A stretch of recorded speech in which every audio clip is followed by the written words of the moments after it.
For the video together, I'll be there.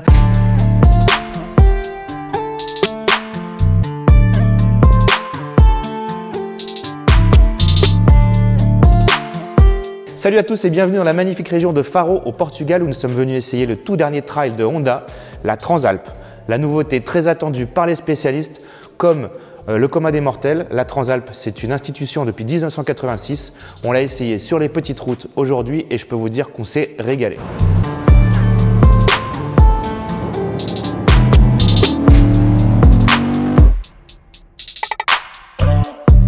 Alors la Transalp c'est quoi? C'est avant tout le trail à tout faire de Honda qui était increvable, qui consommait rien, qui était très maniable, plutôt léger mais qui n'était pas vraiment fun. Le challenge cette fois-ci pour Honda qui a des nouveaux concurrents, notamment japonais sur le marché, c'était de rendre cette moto un peu plus attrayante. Alors ils ont d'abord appliqué une méthode qui fonctionne très bien à l'heure actuelle, c'est ils ont joué la carte du vintage. On a un look qui rappelle vraiment les premières Transalp. On repense vraiment à la période fast du Dakar, notamment avec ce coloris bleu, blanc, rouge. Le look est toujours un peu le même. On a un carénage ici qui est un petit peu enveloppant sur l'avant, qui protège et qui vient très finement s'appuyer sur le cadre, avec un réservoir qui n'est pas trop large, une longue selle, avec la place pour un passager et même à l'arrière la place pour un top case, des bagages disponibles en option. Pourquoi je vous parle de ça? Parce qu'en fait, Honda est parti du cadre de la Hornet, le nouveau roadster de la marque, et l'a allongé sur l'arrière pour offrir plus de place, plus d'espace. A travaillé aussi sur l'avant du cadre, ce qui permet d'avoir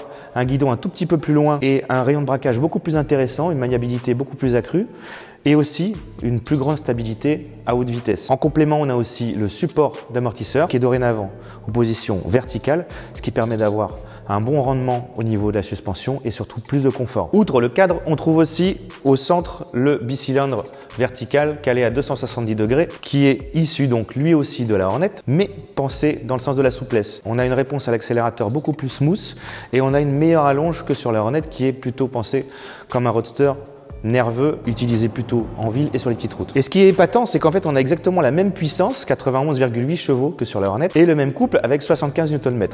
Mais c'est réparti différemment. Et d'ailleurs, on n'a pas du tout l'impression d'avoir la même machine entre les jambes. La partie cycle, bien sûr, est complètement différente, puisqu'on a ici une fourche à grand débattement avec une roue de 21 pouces qui rappelle forcément l'esprit off-road, notamment avec cette jante dorée à rayons magnifique qui rappelle vraiment les Dakar d'antan. Celle-ci est réglable en précharge sur 17 positions. L'amortisseur, lui, est aussi réglable en précharge mais sur 7 positions.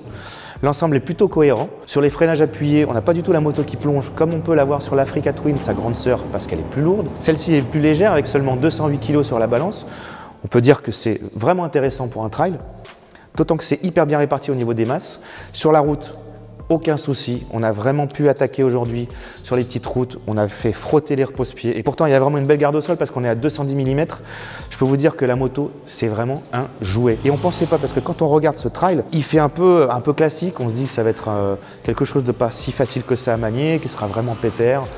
Plan, et ben pas du tout. Honda a réussi à lui donner beaucoup de caractère et on s'est vraiment régalé. D'autant que Honda a eu la bonne idée de nous donner 5 modes disponibles. Le mode user entièrement personnalisable, le mode rain, le mode road, le mode standard qui lui est parfaitement étudié. Honnêtement, on a très peu changé par rapport à ce mode-là. Et le mode sport qui lui est beaucoup plus nerveux. On a en complément le mode gravel pour ceux qui veulent s'attaquer au off-road. Plutôt bien étudié parce qu'on a encore quelques aides disponibles, notamment l'ABS qui lui est ensuite déconnectable à l'arrière et aussi le traction control qui lui est réglé au minimum et aussi déconnectable, c'est important pour ceux qui veulent faire du off-road, directement au commodo. En somme, on peut régler la moto exactement comme on veut, si ce n'est au niveau de la suspension. Ça, c'est toujours un peu le bémol. Sur les motos qui sont aussi bien placées au niveau du tarif, c'est difficile d'avoir toujours une suspension de compétition. On ne peut pas se leurrer. Notre modèle d'essai était équipé du quick shifter up and down, ce qui était plutôt sympa, notamment off-road. Mais on peut aussi opter pour pas mal d'équipements, comme les poignées chauffantes, toujours dommage que ce soit pas de série, un pare-brise plus haut, même si ça protège plutôt pas mal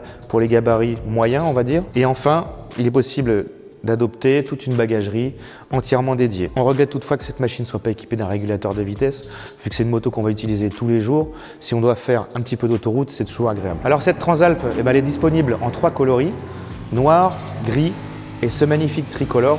Pour moi, c'est un coup de cœur. Le prix est le même quel que soit le coloris choisi. On est à 10 600 € environ. C'est un prix plutôt contenu, notamment vis-à-vis de la concurrence. À ce prix-là, on a une finition Qualité Honda, une moto avec un comportement dynamique vraiment intéressant sur laquelle on se sent tout de suite très à l'aise, comme sur la plupart des Honda, il faut le dire.